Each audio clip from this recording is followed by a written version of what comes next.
Continuando esse segundo bloco, nós lemos aí o versículo 10 de 2 Pedro, capítulo 3. O apóstolo, irmãos, aí nesse versículo, ele faz uma comparação que é para nós entendermos a importância do nosso preparo com relação à volta do Senhor Jesus. A importância da vigilância todos os dias. Por quê? Porque ele diz que o dia do Senhor virá como um ladrão. É uma comparação, é uma analogia que Pedro fala. Por quê? O ladrão, ele não avisa. O ladrão não diz assim, olha, eu vou na sua casa tal dia e em tal horário. Ele faz isso? Não, justamente porque para pegar a pessoa desprevenida, para pegar a pessoa despreparada, desavisada. A volta do Senhor Jesus, irmãos, da mesma forma acontecerá, será assim, sem aviso prévio. Olha que eu estou falando, sem aviso prévio do dia exato e da hora exata. Por isso nós devemos nos preparar. Por isso nós devemos estar, prontos a todo instante, porque se acontecer hoje eu estou preparado. Se acontecer amanhã, estarei preparado. Se acontecer de hoje a 8, na próxima semana, no próximo mês, no próximo ano, estaremos todos preparados para esse momento. Glórias a Deus. Perceba que eu disse, como o ladrão que não avisa, não tem um aviso prévio do dia nem da hora exata.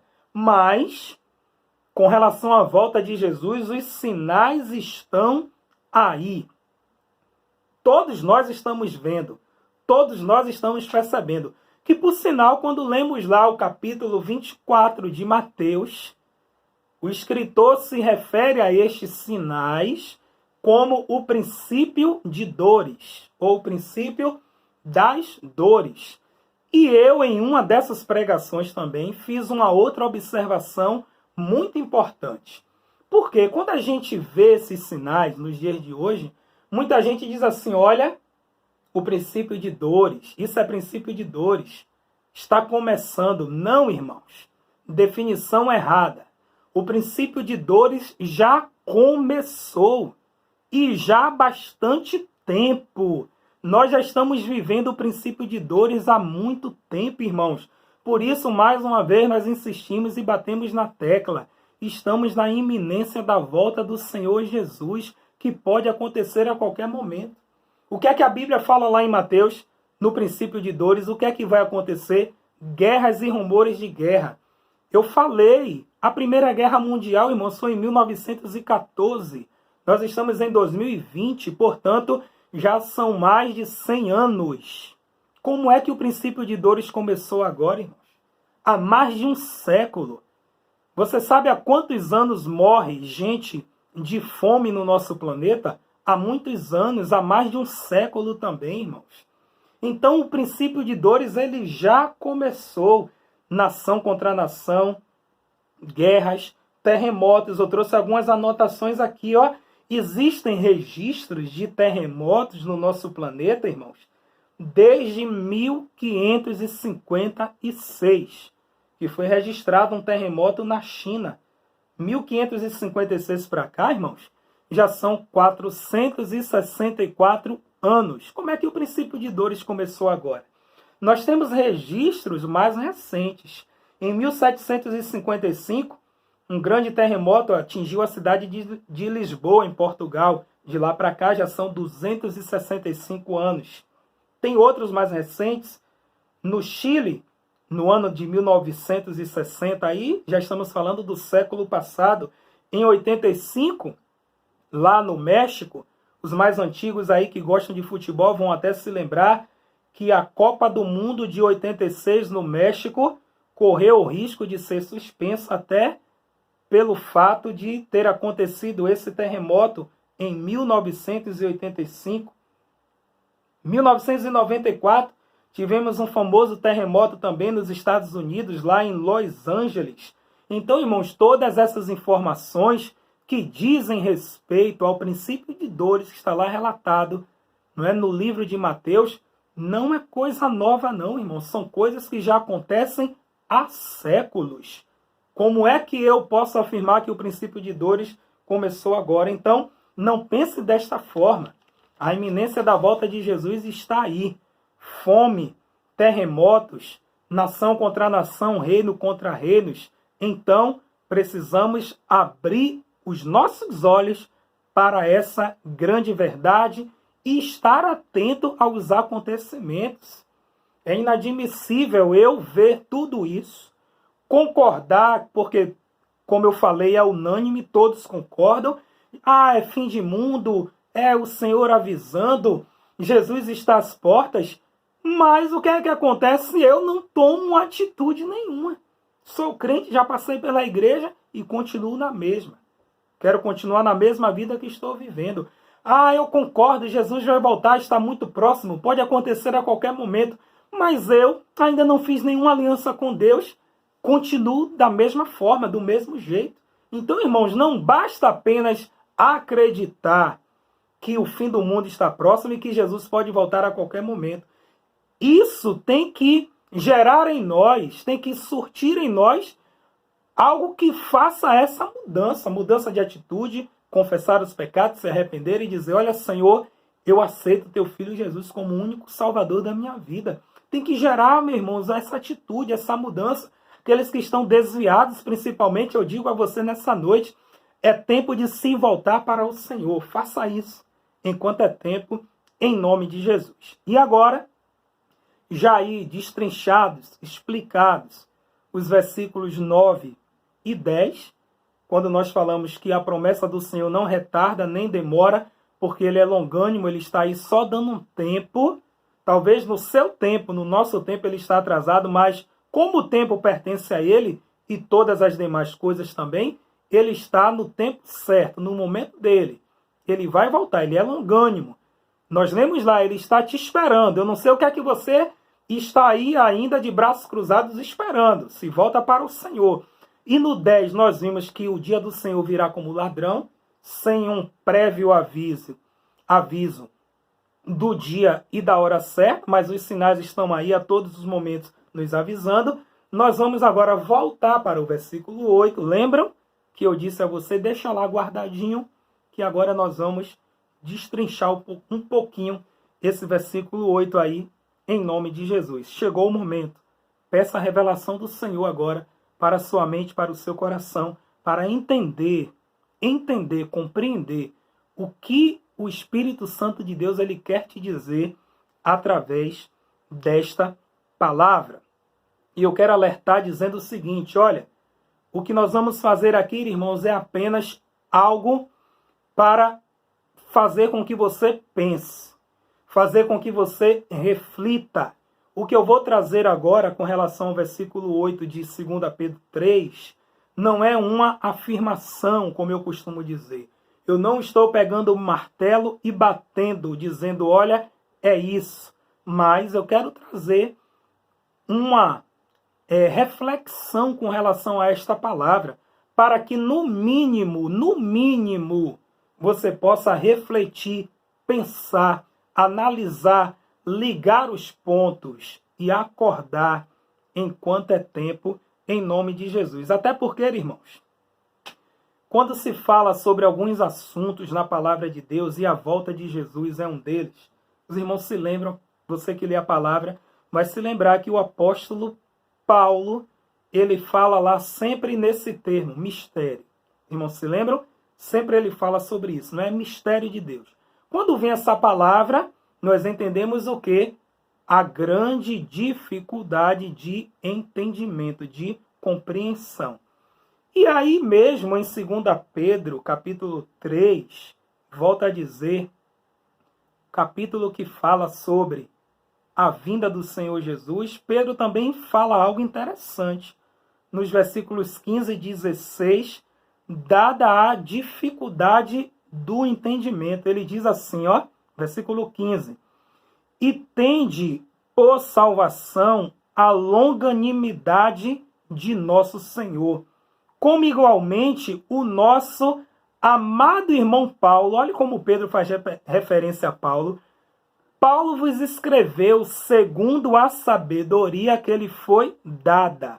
Ao falar acerca destes assuntos, como de fato costuma fazer em todas as suas epístolas, nas quais há certas coisas difíceis de entender. Então veja que até aí na palavra Pedro escreve, não é que Paulo em todas as suas epístolas escreve sobre o assunto e que ele reconhece, irmãos, que de fato existem certas coisas difíceis de entender, de compreender. Por isso eu disse, não é que não estou afirmando, mas quero trazer essa coisa aqui para que você pelo menos pense e reflita, ligando os pontos em nome de Jesus. Então vamos lá. 2 Pedro 3,8 nós já vimos que um dia para o Senhor é como 1000 anos. E 1000 anos como um dia. Vamos agora lá para o início, Gênesis capítulo 2. Porque todos esses textos estão interligados. Tá bom? Gênesis 2, versículos 2 e 3. Acompanhe lá. E vá clareando a sua mente aí, pedindo ao Senhor que revele.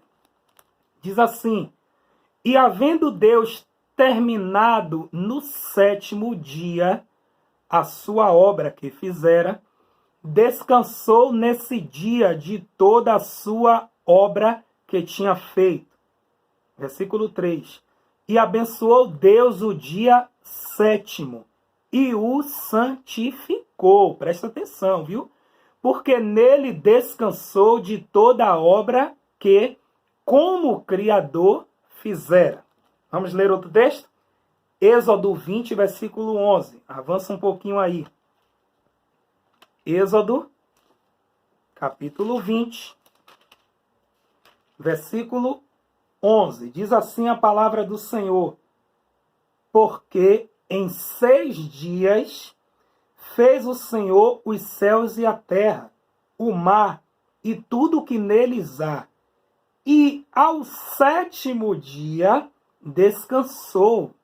Por isso o Senhor abençoou o dia de sábado e o santificou.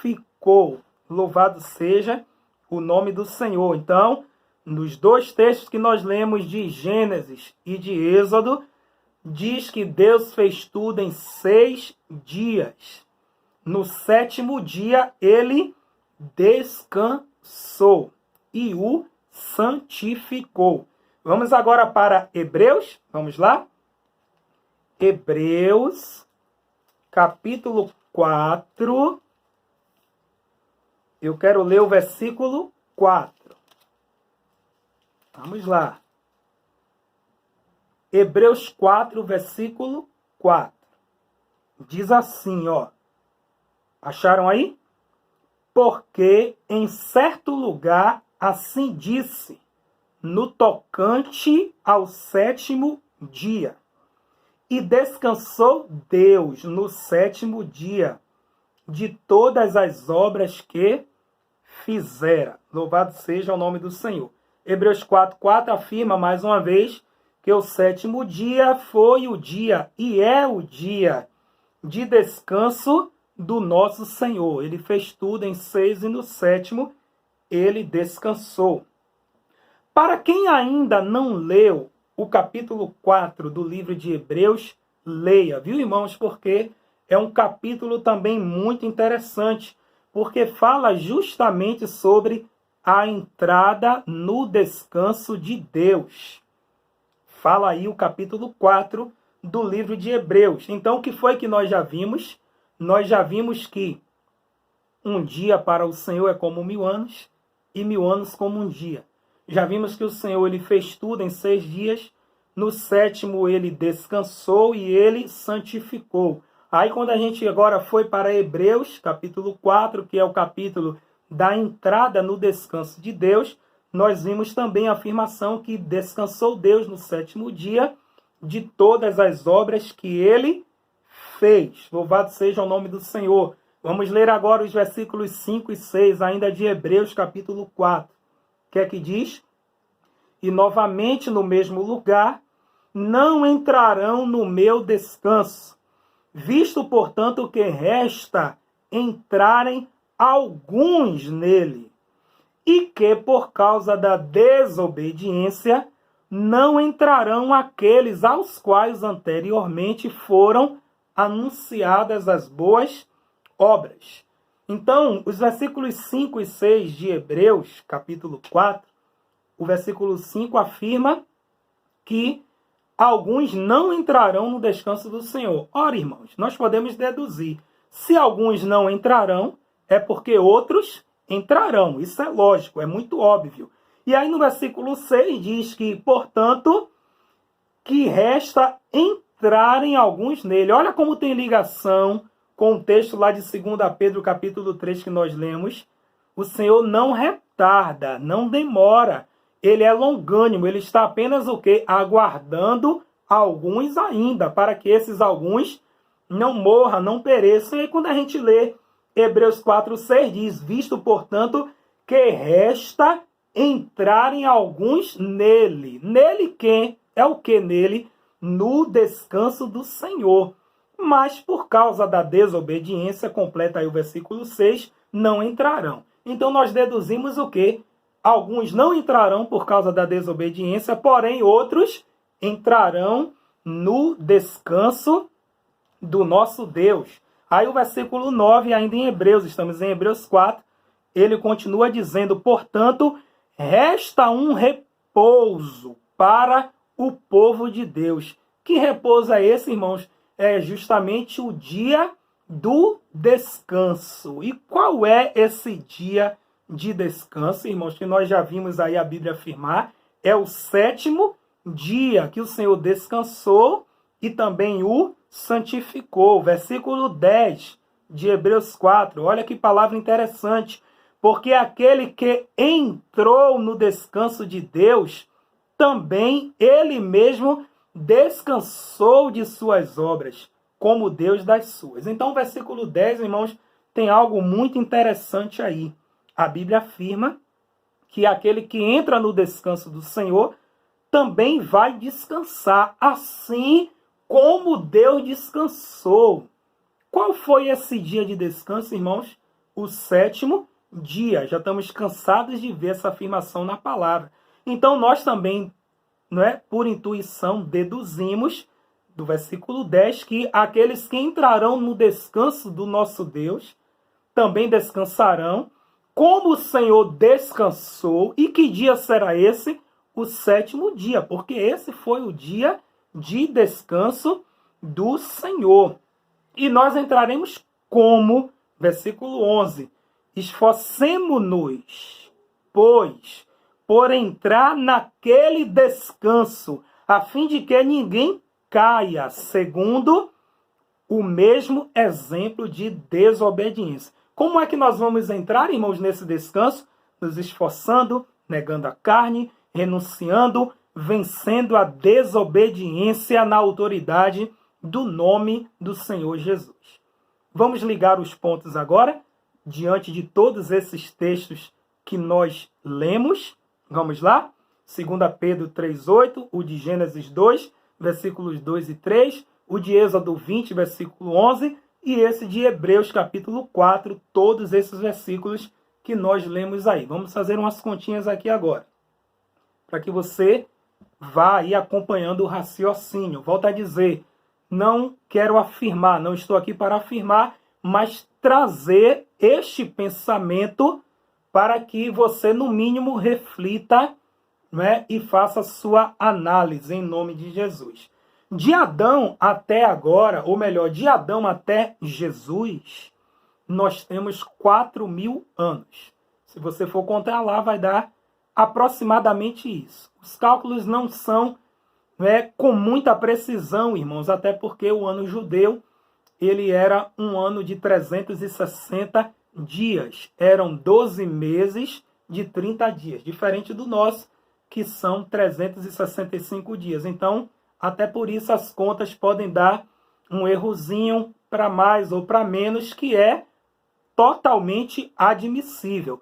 Não vai ser uma conta precisa, mas vai ser uma conta muito aproximada. Então, voltando de Adão até Jesus, 4.000 anos. De Jesus até agora, vamos pegar lá do ano 0 até agora, nós temos o quê? 2020 anos. Estamos no ano 2020. Somando 4.000 anos com 2020 anos, nós achamos quanto aí no total? 6.020 anos. Conta, volto a dizer, muito aproximada. 6.020 anos. Segundo Pedro 3,8. Um dia para o Senhor é como 1.000 anos. E 1.000 anos como um dia. Isso, a palavra me afirma, eu posso traduzir. Primeiro dia, 1.000 anos. Segundo dia, 2.000 anos. Terceiro dia, 3.000 anos. E por aí vai. Sexto dia, 6.000 anos. Sétimo dia, 7.000 anos. É isso que 2 Pedro 3,8 me afirma. Com relação à volta de Jesus, lembre-se que o texto está dentro do contexto da volta de Jesus. E antes de afirmar o versículo 8, no início o apóstolo Pedro faz uma observação que nós já frisamos muito aqui.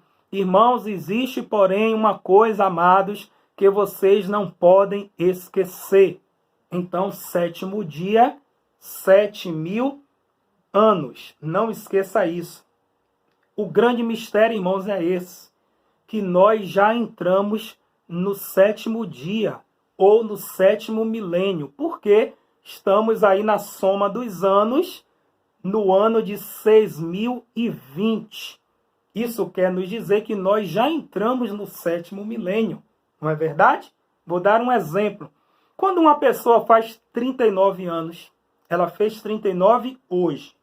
Amanhã, que é o dia seguinte, a partir de amanhã, os dias, as semanas, os meses já contam para o quê? O ano 40, não é verdade?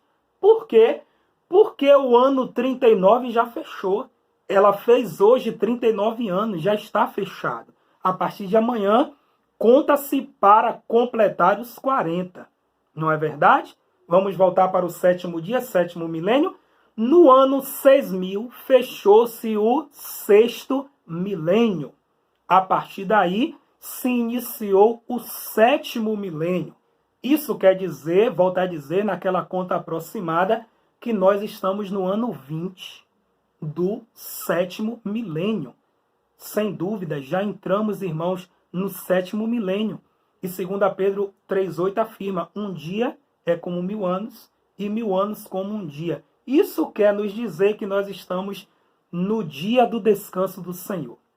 Estamos no sétimo dia, estamos no sétimo milênio, estamos no ano de número 7, irmãos. Já estamos no ano do descanso do Senhor, conforme Hebreus capítulo 4. E eu gostaria, de uma forma muito séria e profunda, que você pensasse nisso. Pensasse nessas contas, em tudo o que está acontecendo, porque, afinal de contas, tudo está convergindo para esta realidade. Não é à toa. Quando as pessoas falam os sinais nos céus, os sinais na terra, tudo está convergindo para isso. E quando nós vamos para as contas também nos afirmam isso. Sétimo milênio, sétimo dia, sétimo ano. Que ano é esse?